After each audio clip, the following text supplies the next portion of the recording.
In an effort to avoid a potential shutdown, the House approved another short-term measure last night to pay for 6 more weeks' funding. Senate leaders say they are close to a breakthrough on a 2-year budget deal. Nancy Cordes is on Capitol Hill. She's tracking those negotiations. Nancy, good morning. Good morning. Yeah, what was surprising about the president's shutdown comments was that they came just as Senate leaders were telling us that they were getting close to an agreement. In fact, ever since a bipartisan group helped to end the last shutdown a couple of weeks ago, compromise is suddenly back in vogue. Going back in again. One more shot.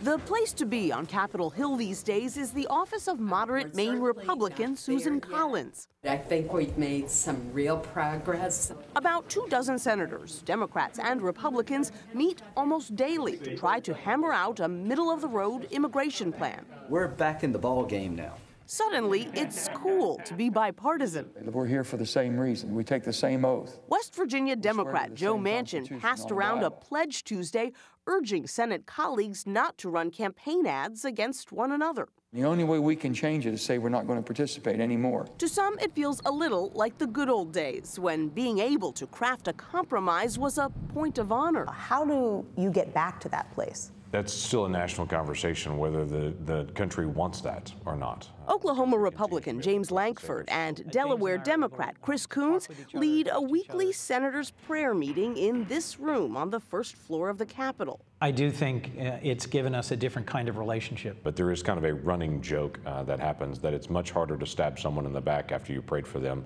in the morning. Why not? They both say words matter.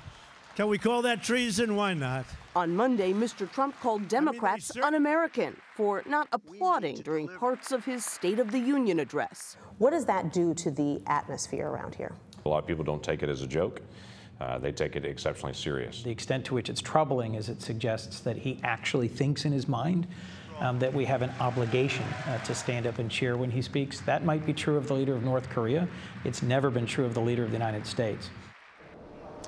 Those 2 senators will play a prominent role in tomorrow morning's National Prayer Breakfast. But what we're still waiting to see is whether all this fellowship can actually lead to a path forward on immigration. So far, we've seen a lot of talk, a lot of goodwill, but so far, Norah, no plan that could actually pass the Senate next week.